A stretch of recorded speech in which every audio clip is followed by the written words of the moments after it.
ಈ ಚಾನಲ್ನ ಆತ್ಮೀಯ ವೀಕ್ಷಕ ಮಿತ್ರರೇ, ಇನ್ನೇನು 3-4 ದಿನಗಳಲ್ಲಿ ನಿಮಗೆಲ್ಲರಿಗೂ ಒಂದು ಬಂಪರ್ ಗಿಫ್ಟ್ ಬರ್ತಾ ಇದೆ. ಏನು ಅಂತ ಬಿಟ್ಟು ನೀವು ಆಲ್ರೆಡಿ ಗೆಸ್ ಮಾಡಿರ್ಬೋದು. ಕೇಂದ್ರ ಸರ್ಕಾರ 2026-27ನೇ ಸಾಲಿನ ಕೇಂದ್ರ ಬಜೆಟನ್ನು ಮಂಡನೆ ಮಾಡ್ತಾ ಇದೆ. ನೆಕ್ಸ್ಟ್ ಮಂತ್ 1ನೇ ತಾರೀಕು ಅಂದರೆ ಫೆಬ್ರವರಿ 1ನೇ ತಾರೀಕು ಮಂಡನೆ ಆಗ್ತಾಯಿದೆ. ಈ ಬಜೆಟ್ನಲ್ಲಿ ನಿವೃತ್ತ ಸರ್ಕಾರಿ ನೌಕರರಿಗೆ, ಪಿಂಚಣಿದಾರರಿಗೆ, ಸರ್ಕಾರಿ ನೌಕರರಿಗೆ ಯಾವೆಲ್ಲ ಗಿಫ್ಟ್ಗಳು ಇರ್ಬೋದು, ರಾಜ್ಯದ ಅಂಗನವಾಡಿ ಕಾರ್ಯಕರ್ತರು ಹಾಗೂ ಸಹಾಯಕ ಅಂಗನವಾಡಿ ಕಾರ್ಯಕರ್ತರಿಗೆ ಸಂಬಳ ಜಾಸ್ತಿ ಆಗತ್ತಾ, ಸರ್ಕಾರಿ ನೌಕರರು ಆಗ್ಬೋದಾ, ಅಸಂಘಟಿತ ವಲಯದ ಕಾರ್ಮಿಕರಿಗೆ ಹಾಗೂ ಸಂಘಟಿತ ವಲಯದ ಕಾರ್ಮಿಕರಿಗೆ, EPS ಪಿಂಚಣಿದಾರರಿಗೆ, ನೌಕರರಿಗೆ ಯಾವೆಲ್ಲ ಬಂಪರ್ ಗಿಫ್ಟ್ಗಳನ್ನು ಕೇಂದ್ರ ಸರ್ಕಾರ ಕೊಡ್ತಾ ಇದೆ ಅನ್ನೋದ್ರ ಬಗ್ಗೆ ವಿವರವಾದ ಮಾಹಿತಿಯನ್ನು ತಮ್ಮ ಮುಂದೆ ಶೇರ್ ಮಾಡ್ತೀನಿ. ಈ ಮಾಹಿತಿಯನ್ನು ಶೇರ್ ಮಾಡೋದಕ್ಕಿಂತ ಮುಂಚಿತವಾಗಿ ಯಾರೆಲ್ಲ ಈ ಚಾನಲ್ಗೆ ಸಬ್ಸ್ಕ್ರೈಬ್ ಮಾಡಿಲ್ಲ, ದಯವಿಟ್ಟು ಕೆಳಗಡೆ ಕಾಣ್ತಾ ಇರೋಂಥ ಸಬ್ಸ್ಕ್ರೈಬ್ ಬಟನನ್ನು ಒತ್ತಿ ಬೆಲ್ ಐಕನನ್ನು ಕ್ಲಿಕ್ ಮಾಡಿ ಆಲ್ ಅಂತ ಮಾಡಿ. ನೀವು ಫೇಸ್ ಮಾಡ್ತಾ ಇರೋಂಥ ಎಲ್ಲ ಪ್ರಾಬ್ಲಮ್ಗಳನ್ನು ಲೀಗಲ್ ಆಗಿ ಸಾಲ್ವ್ ಮಾಡ್ಕೊಳ್ಳೋಕ್ಕಿರೋಂಥ ಉತ್ತಮ ವೇದಿಕೆಯಾದ ಸರ್ಕಾರಿ ನೌಕರ ಮಿತ್ರ ಯೂಟ್ಯೂಬ್ ಚಾನಲ್ಗೆ ಜಾಯ್ನ್ ಆಗಿ. ಸ್ನೇಹಿತರೆ, ಒಬ್ಬರಿಗಲ್ಲ ಪ್ರತಿಯೊಬ್ಬರಿಗೂ ಬಂಪರ್ ಗಿಫ್ಟ್ಗಳು ಇದೆ. ಇದೇ ಫೆಬ್ರವರಿ 1ರಂದು ಮಾನ್ಯ ಪ್ರಧಾನಮಂತ್ರಿಗಳಾದ ನರೇಂದ್ರ ಮೋದಿರವರ ನೇತೃತ್ವದ ಕೇಂದ್ರ ಸರ್ಕಾರ ಒಂದು ಬಂಪರ್ ಗಿಫ್ಟನ್ನು ಕೊಡೋ ಸಾಧ್ಯತೆ ಇದೆ. ಪ್ರತಿಯೊಬ್ಬ ಸರ್ಕಾರಿ ನೌಕರರಿರ್ಬೋದು, ನಿವೃತ್ತ ಸರ್ಕಾರಿ ನೌಕರರಿರ್ಬೋದು, ಪಿಂಚಣಿದಾರರಿರ್ಬೋದು, ಅನುದಾನಿತ ನೌಕರರು, ಗುತ್ತಿಗೆ ನೌಕರರಿರ್ಬೋದು, ಪ್ರತಿಯೊಬ್ಬರಿಗೂ ಅಂಗನವಾಡಿ ಕಾರ್ಯಕರ್ತರಿಂದ ಹಿಡ್ಕೊಂಡು ಸಹಾಯಕ ಅಂಗನವಾಡಿ ಕಾರ್ಯಕರ್ತರು, ಬಿಸಿಯೂಟದ ಕಾರ್ಯಕರ್ತರು, ಆಶಾ ಕಾರ್ಯಕರ್ತರು, ಪ್ರತಿಯೊಬ್ಬರಿಗೂ ಒಂದು ಬಂಪರ್ ಗಿಫ್ಟನ್ನು ಕೇಂದ್ರ ಸರ್ಕಾರ ಕೊಡ್ತಾ ಇದೆ. ಇದೇ ಫೆಬ್ರವರಿ 1ರಂದು ಆ ಬಂಪರ್ ಗಿಫ್ಟ್ ಏನು ಅಂತ ಗೊತ್ತಾಗುತ್ತೆ. ಯಾವೆಲ್ಲ ಬಂಪರ್ ಗಿಫ್ಟ್ಗಳು ಸಿಗ್ಬೋದು ಅನ್ನೋದ್ರ ಬಗ್ಗೆ ವಿವರವಾದ ಮಾಹಿತಿಯನ್ನು ಈ ದಿನದಲ್ಲಿ ಕೊನೆವರೆಗೂ ಈ ವಿಡಿಯೋನ ನೋಡಿ. ಸ್ನೇಹಿತರೆ, ಪ್ರಮುಖವಾಗಿ ಸರ್ಕಾರಿ ನೌಕರರಿಗೂ ಬರುತ್ತೆ, ಎಲ್ಲ ಕಾಮನ್ ಆಗಿ ಬರುತ್ತೆ. ಏಕರೂಪದ ಫಾರಂ, ಕಾಮನ್ ATR ಫಾರ್ಮ್, ಒಂದು ದೇಶಕ್ಕೆ ಒಂದೇ ATR ಫಾರಮನ್ನು ಜಾರಿ ತರುವಂಥ ಸಾಧ್ಯತೆ ಇದೆ. ಅದರ ಜೊತೆಯಲ್ಲಿ ಹೊಸ ತೆರಿಗೆ ಕಾಯ್ದೆ ಏಪ್ರಿಲ್ 2026 ಏಪ್ರಿಲ್ 1ರಿಂದ ಸರಳೀಕೃತ ಹೊಸ ಆದಾಯ ತೆರಿಗೆ ಇನ್ಕಮ್ ಟ್ಯಾಕ್ಸ್ ರೂಲ್ಸ್ ಬರುತ್ತೆ. TDSನಲ್ಲಿ ಬಹಳಷ್ಟು ಬದಲಾವಣೆ ಆಗಿ ನೌಕರರಿಗೆ ಉಪಯೋಗ ಆಗುವಂಥ ಸಾಧ್ಯತೆ ಇದೆ. ಎಲೆಕ್ಟ್ರಾನಿಕ್ ವಾಹನಗಳು, EV ವಾಹನಗಳ ತೆರಿಗೆ ವಿನಾಯಿತಿ ಸಿಗುವಂಥ ಸಾಧ್ಯತೆ ಇದೆ. ಸ್ನೇಹಿತರೆ, ಕೇಂದ್ರ ಬಜೆಟ್ ಮಂಡನೆಗೆ ಫೆಬ್ರವರಿ 1 ಕ್ಷಣಗಣನೆ ಆರಂಭವಾಗಿದೆ. 2026ರ ಬಜೆಟ್ನಲ್ಲಿ ಜನಸಾಮಾನ್ಯರು, ರೈತರು, ಮಹಿಳೆಯರು, ತೆರಿಗೆದಾರರಿಗೆ ಹಲವು ಬಂಪರ್ ಕೊಡುಗೆಯನ್ನು ನಿರೀಕ್ಷೆ ಮಾಡಲಾಗಿದೆ. ಅದರಲ್ಲಿ ಪ್ರಮುಖವಾಗಿ ATR ಬಗ್ಗೆ ಆಲ್ರೆಡಿ ಹೇಳಿದ್ದೀನಿ. ಪ್ರಸ್ತುತ ದೇಶದಲ್ಲಿ 7 ವಿವಿಧ ಬಗೆಯ ATR ಫಾರ್ಮ್ಗಳಿವೆ. ಜನರಿಗೆ ಗೊಂದಲ ಉಂಟಾಗುತ್ತೆ. ಇವನ್ನು ತಪ್ಪಿಸಲು ಎಲ್ಲರಿಗೂ ಅನ್ವಯ ಆಗುವಂತೆ ಒಂದೇ ಸಾಮಾನ್ಯ ATR ಫಾರ್ಮನ್ನು ಪರಿಚಯಿಸುವ ಸಾಧ್ಯತೆ ಇದೆ.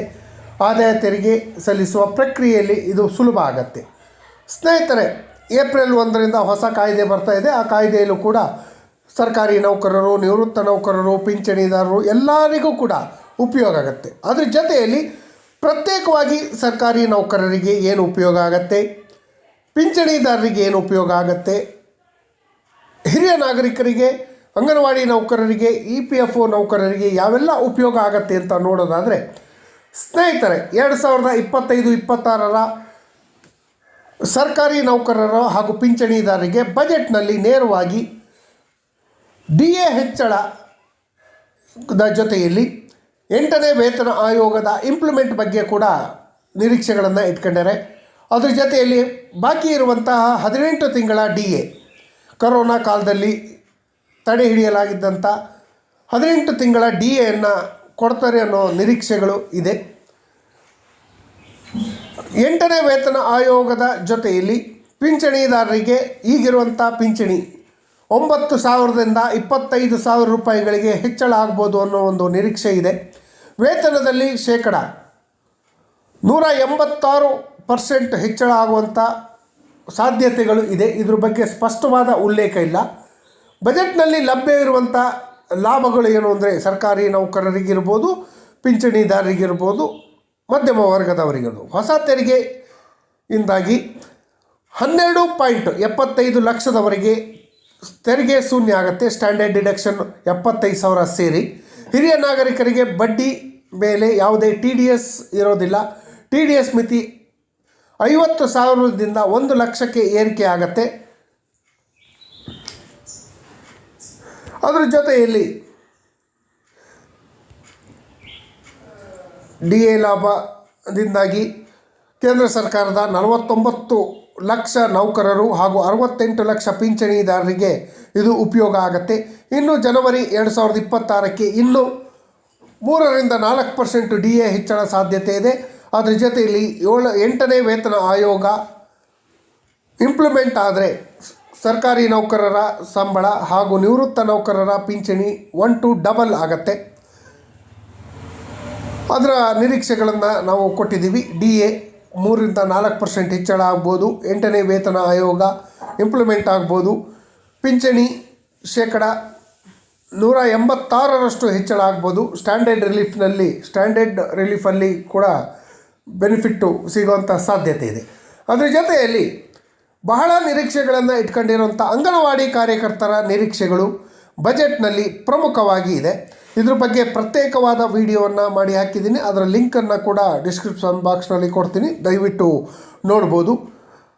ಭಾರತೀಯ ಕೇಂದ್ರ ಬಜೆಟ್ 2026 ಫೆಬ್ರವರಿ 1ರಲ್ಲಿ ಮಂಡನೆ ಆಗುತ್ತೆ. ಇದರಲ್ಲಿ ಪ್ರಮುಖವಾಗಿ ಸ್ಯಾಲ್ರಿ ಹೆಚ್ಚಳ, ಗೌರವಧನ ಹೆಚ್ಚಳಕ್ಕೆ ಹೆಚ್ಚು ಒತ್ತು ನೀಡುವ ನಿರೀಕ್ಷೆಗಳಿದೆ. ಗೌರವಧನವನ್ನು ತಿಂಗಳಿಗೆ ಈಗಿರುವಂಥ ಗೌರವಧನಲ್ಲಿ 8,000 ರೂಪಾಯಿಗಳನ್ನು ಹೆಚ್ಚಳ ಮಾಡಬೇಕು ಅಂತ. ಈಗ 15,000 ಇದೆ, 8,000 ರೂಪಾಯಿ ಹೆಚ್ಚಳ ಆದರೆ 23,000 ರೂಪಾಯಿವರೆಗೂ ಹೋಗುತ್ತೆ. ಕೇಂದ್ರ ಸರ್ಕಾರ ಹಲವಾರು ವರ್ಷಗಳಿಂದ ಗೌರವಧನವನ್ನು ಹೆಚ್ಚಳ ಮಾಡುವಂಥ ಕೆಲಸಕ್ಕೆ ಹೋಗಿಲ್ಲ. ರಾಜ್ಯ ಸರ್ಕಾರ ಮಾತ್ರ ಗೌರವಧನವನ್ನು ಹೆಚ್ಚಳ ಮಾಡುವಂಥ ಕೆಲಸ ಮಾಡಿದೆ. ಕೇಂದ್ರ ಸರ್ಕಾರ ತಕ್ಷಣ ಗೌರವಧನವನ್ನು ಹೆಚ್ಚಳ ಮಾಡುವಂಥ ಕೆಲಸವನ್ನು ಮಾಡಬೇಕು. ಸ್ಥಾಯಿ ಉದ್ಯೋಗ ಸ್ಥಿತಿ, ಸಾಮಾಜಿಕ ಸುರಕ್ಷತೆ, ಭದ್ರತೆ ಪದ್ಧತಿಯನ್ನು ಒದಗಿಸುವುದು. ಯೂನಿಯನ್ ಬಜೆಟ್ ಪೂರ್ವ ಸಭೆಯಲ್ಲಿ ಇದ್ರ ಬಗ್ಗೆ ಚರ್ಚೆಗಳು ಆಗಿದೆ. ಪೋಷಣ್ 2.0 ಯೋಜನೆ ಅಡಿಯಲ್ಲಿ ಪ್ರೋತ್ಸಾಹಧನಗಳು, ಏನು ಕೇಂದ್ರ ಸರ್ಕಾರ ಘೋಷಣೆ ಮಾಡಿರುವಂಥ ಪೋಷಣ್ 2.0ನಲ್ಲಿ ಗೌರವಧನವನ್ನು ಹೆಚ್ಚಳ ಮಾಡಬೇಕು. ಇತರೆ ಸೌಲಭ್ಯಗಳನ್ನು ಹೆಚ್ಚಳ ಮಾಡಬೇಕು. ಪ್ರಸ್ತುತ ಕೇಂದ್ರದ ಕೊಡುಗೆ 500 ರೂಪಾಯಿ ಇದೆ, ಸಹಾಯಕಿಯರಿಗೆ 250 ರೂಪಾಯಿ ಇದೆ. ಅದನ್ನು ಅಂಗನವಾಡಿ ಕಾರ್ಯಕರ್ತರಿಗೆ 3,000 ರೂಪಾಯಿ, ಸಹಾಯಕ ಅಂಗನವಾಡಿ ಕಾರ್ಯಕರ್ತರಿಗೆ 2,000 ರೂಪಾಯಿಗಳಿಗೆ ಹೆಚ್ಚಳ ಮಾಡಬೇಕು ಅನ್ನೋ ನಿರೀಕ್ಷೆಗಳು, ಬೇಡಿಕೆಗಳಿದೆ. ಆ ಬೇಡಿಕೆಗಳು ಈಡೇರುತ್ತಾ ಅನ್ನೋ ಒಂದು ಭರವಸೆ ಇದೆ. ಕರ್ನಾಟಕದಲ್ಲಿ 2025ರ ಬಜೆಟ್ನಲ್ಲಿ ಅಂಗನವಾಡಿ ಕಾರ್ಯಕರ್ತರಿಗೆ 1,000 ರೂಪಾಯಿ ಗೌರವಧನವನ್ನು ಹೆಚ್ಚಿಸಲಾಯಿತು. ಸಹಾಯಕರಿಗೆ 750 ರೂಪಾಯಿಯನ್ನು ಹೆಚ್ಚಳ ಮಾಡಲಾಗಿತ್ತು. ಕೇರಳದ 2026ರ ಬಜೆಟ್ನಲ್ಲಿ 1,000 ರೂಪಾಯಿ ಹೆಚ್ಚಳ ಘೋಷಣೆಯಾಗಿದೆ. ಅದೇ ರೀತಿ ಕೇಂದ್ರ ಸರ್ಕಾರ ಕೂಡ 8,000 ರೂಪಾಯಿ ಹೆಚ್ಚಳ ಮಾಡುವಂಥ ನಿರೀಕ್ಷೆ ಇದೆ ಅನ್ನೋ ಭರವಸೆ ಇದೆ. 8 ಇಲ್ಲ ಅಂದರೂ ಒಂದು 4,000 ಹೆಚ್ಚಳ ಮಾಡಬೇಕು. ಅದ್ರ ಜೊತೆಯಲ್ಲಿ ಅಂಗನವಾಡಿ ಕಾರ್ಯಕರ್ತರಿಗೆ ಗುಜರಾತ್ ಹೈಕೋರ್ಟ್ ತೀರ್ಪಿನಂತೆ ಸರ್ಕಾರಿ ನೌಕರರಾಗಿ ಘೋಷಣೆ ಮಾಡಿ ಕಾರ್ಯಕರ್ತರಿಗೆ ನೌಕರರಿಗೆ ಸಿಗುವಂಥ ಎಲ್ಲ ಸೌಲಭ್ಯವನ್ನು ಕೊಡುವಂಥ ಕೆಲಸವನ್ನು ಮಾಡಬೇಕು. ಅಂಗನವಾಡಿ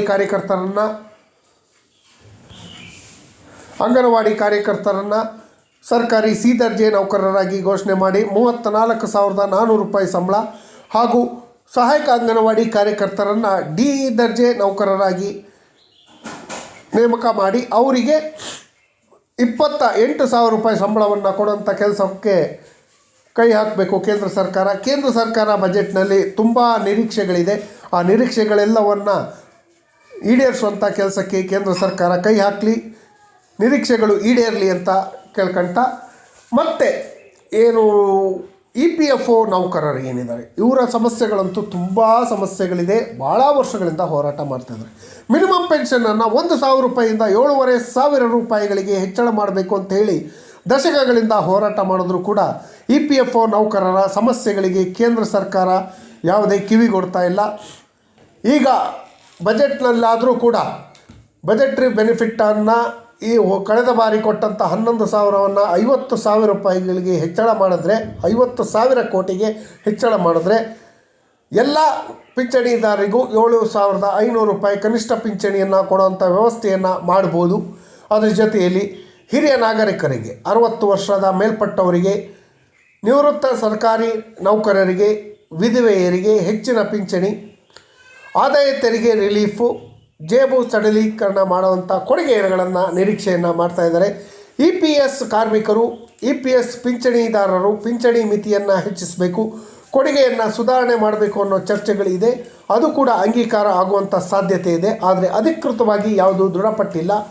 ಆದರೆ ಆದಾಯ ತೆರಿಗೆ ಸಡಿಲಿಕೆ ಹಾಗೂ ಸಾಮಾಜಿಕ ಯೋಜನೆಗಳಿಗೆ ಒತ್ತು ಕೊಡುವಂಥ ಸಾಧ್ಯತೆಗಳು ಹೆಚ್ಚಾಗಿದೆ ಅನ್ನೋ ನಿರೀಕ್ಷೆಗಳು ಇದೆ. ನಿವೃತ್ತ ನೌಕರರು EPS 95 ಯೋಜನೆ ಅಡಿಯಲ್ಲಿ ಕಳೆದ 11 ವರ್ಷಗಳಿಂದ 1,000 ಸಹಭಾಗಿತ್ವದ ದರವನ್ನು ಹೆಚ್ಚಿಸಬೇಕು, ಮಿನಿಮಮ್ ಪೆನ್ಷನನ್ನು ಹೆಚ್ಚಿಸಬೇಕು ಅನ್ನೋ ನಿರೀಕ್ಷೆಗಳು ಹಾಗೂ ಒತ್ತಾಯಗಳಿದೆ. ಇದರಿಂದಾಗಿ ಸರ್ಕಾರಿ ಸಹಭಾಗಿತ್ವದಲ್ಲಿ ಹೆಚ್ಚಿನ ಪಿಂಚಣಿ ಸುಧಾರಣೆ ಸಾಧ್ಯತೆ ಹೆಚ್ಚಾಗಿದೆ. ಆರೋಗ್ಯ ಆಯವ್ಯಯ ಹೆಚ್ಚಳ, ಬಜೆಟ್ ಹೆಚ್ಚಳದ ಮೂಲಕ ನಿವೃತ್ತಿ ಸೌಲಭ್ಯಗಳನ್ನು ಹೆಚ್ಚಿಸುವ ಸಾಧ್ಯತೆಗಳಿದೆ. ಏನು EPS ಸುಧಾರಣೆಗಳ ಸಾಧ್ಯತೆಗಳೆಂದರೆ, EPS ಯೋಜನೆ ಅಡಿಯಲ್ಲಿ ಗರಿಷ್ಠ ಪಿಂಚಣಿಯನ್ನು ಈಗಿರುವಂಥ 1,000 ರೂಪಾಯಿಯಿಂದ 7,500 ರೂಪಾಯಿಗಳಿಗೆ ಹೆಚ್ಚಳ ಆಗುವ ಸಾಧ್ಯತೆ ಇದೆ. ದೀರ್ಘಕಾಲದ ಸೇವೆ ಸಲ್ಲಿಸಿದ್ದವರಿಗೆ ಇಂಟ್ರಾಕ್ಟ್ ಅಥವಾ ಇನ್ಫ್ಲೇಷನ್ ಸುರಕ್ಷತೆ, ಬಜೆಟ್ನಲ್ಲಿ ಸಾಮಾಜಿಕ ಭದ್ರತೆಗೆ ಆದ್ಯತೆ ಇರಬಹುದು ಅನ್ನೋ ಒಂದು ನಿರೀಕ್ಷೆಗಳಿದೆ. EPFO ನೌಕರರಿಗೆ ಹೈಯರ್ ಪೆನ್ಷನ್ ಪ್ಲ್ಯಾನ್ ಸಿಗುವಂಥ ಸಾಧ್ಯತೆಗಳು ಹೆಚ್ಚಾಗಿದೆ ಅಂತ ತಿಳಿದು ಬಂದಿದೆ. ಹಾಗಾಗಿ ಮಾನ್ಯ ಪ್ರಧಾನಮಂತ್ರಿಗಳಾದ ನರೇಂದ್ರ ಮೋದಿರವರ ನೇತೃತ್ವದ ಕೇಂದ್ರ ಸರ್ಕಾರ ಫೆಬ್ರವರಿ 1ರಂದು ಮಂಡನೆ ಮಾಡಲಿರುವಂತಹ ಯೂನಿಯನ್ ಬಜೆಟ್ನಲ್ಲಿ ಸರ್ಕಾರಿ ನೌಕರರಿಗೆ, ನಿವೃತ್ತರಿಗೆ, ಪಿಂಚಣಿದಾರರಿಗೆ ಸೇರಿದಂತೆ ಎಲ್ಲರಿಗೂ ಗುಡ್ ನ್ಯೂಸು ಸಿಗುತ್ತೆ ಅಂತ ತಿಳಿಸ್ತಾ, ಗುಡ್ ನ್ಯೂಸನ್ನು ನಿರೀಕ್ಷೆಯಲ್ಲಿತ್ತ ಈ ಮಾಹಿತಿ ತಮಗೆಲ್ಲರಿಗೂ ಇಷ್ಟ ಆಗಿದ್ದರೆ ದಯವಿಟ್ಟು ಸಬ್ಸ್ಕ್ರೈಬ್ ಮಾಡ್ಕೊಳ್ಳಿ, ನಿಮ್ಮ ಸ್ನೇಹಿತರಿಗೂ ಶೇರ್ ಮಾಡಿ. ಧನ್ಯವಾದಗಳು. ಜೈ